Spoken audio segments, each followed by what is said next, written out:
अब खबर मध्य प्रदेश से, जहां मध्य प्रदेश में राजनीतिक बयानबाजी तेज हो गई है। जहां कांग्रेस नेता जीतू पटवारी ने प्रदेश सरकार पर कई गंभीर आरोप लगाए हैं।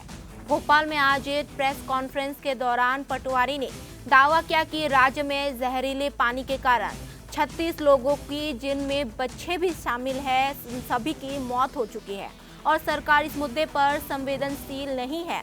उन्होंने हाल ही में हुए नाव हादसे का जिक्र करते हुए कहा कि इस घटना में 9 लोगों की जान गई, लेकिन सरकार की प्रतिक्रिया संतोषजनक नहीं रही।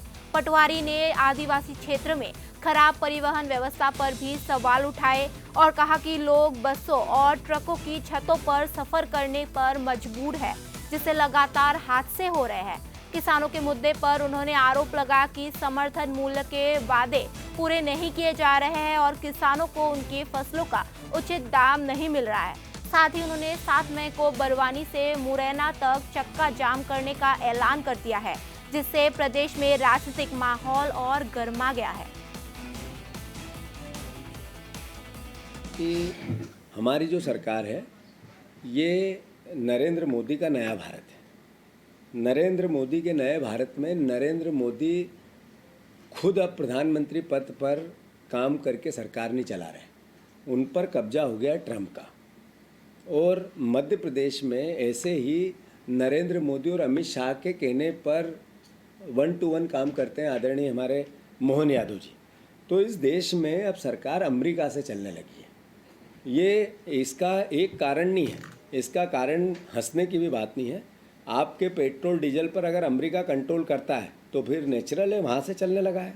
आप ईरान युद्ध में आपकी भूमिका क्या होगी अमेरिका तय करेगा, तो नेचुरल है अमेरिका तय कर रहा है। ट्रंप ने तुम्हारा सीज फायर रुकवा दिया, जिसकी हम सालों से प्रतीक्षा कर रहे थे कि कश्मीर पाक ऑक्यूपाइड हमारा होना चाहिए, तो ट्रंप ने उसको डाइवर्ट किया। तो अल्टीमेटली ट्रंप वहाँ से निर्देशित करता है। जब टेरिफ को लेकर भारत की स्थिति जैसी बनी वो आपने और हमने देखी, और ये महंगाई बढ़ रही है, डॉलर के मुकाबले रुपया लेट गया, तो ये अमेरिका से ही हो रहा है। तो फिर अगर इसमें भी जर्नलिस्ट नहीं जागे तो हमें तो ये बात कहनी पड़ेगी, मीडिया नहीं जागे तो हमें तो ये बात कहनी पड़ेगी। और यही बात मध्य प्रदेश पे भी लागू होती है।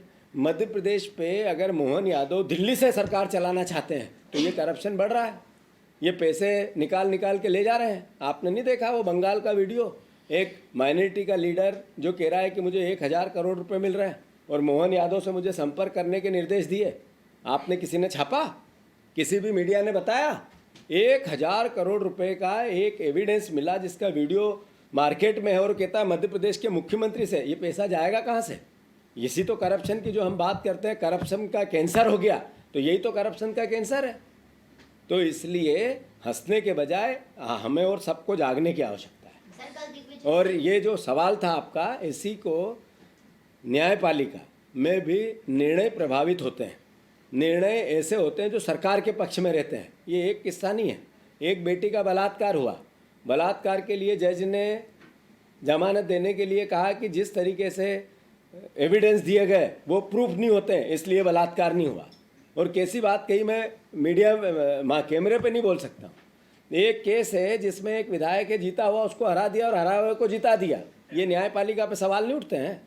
आज मैं बहुत दुखी मन से कहता हूँ न्यायपालिका के सभी सम्मानित माननीय जजों से, वो चाहे सुप्रीम कोर्ट के हो, चाहे हाई कोर्ट के हो, चाहे जिला कोर्ट के हो। पहले समाज में एक परसेप्शन था कि ये जज थोड़ा बेईमान है, इस जज से सेटिंग हो सकती है, ये जज पैसे ले दे के या किसी भी प्रभाव से फैसले को प्रभावित कर सकता है। अभी दूसरे तरह की बात हो रही है कि ज़्यादातर जज सेटिंग से काम कर देते हैं, बहुत कम लोग ईमानदारी से काम कर रहे हैं। ये परसेप्शन समाज में है, मेरा आरोप नहीं है। तो इस परसेप्शन को अगर समाज में बनेगा तो फिर लोकतंत्र कैसे बचेगा? न्यायपालिका पे सब का जो मूल भावना है, जिस पर न्यायपालिका पर जिस पे भरोसा होना चाहिए, वो कैसे रहेगा? विपक्ष को, मीडिया को, चुनाव आयोग को, तीनों के मामले में न्यायपालिका की जो भूमिका रहती है सीधी सरकार के पक्ष में रहती है। ऐसा क्यों?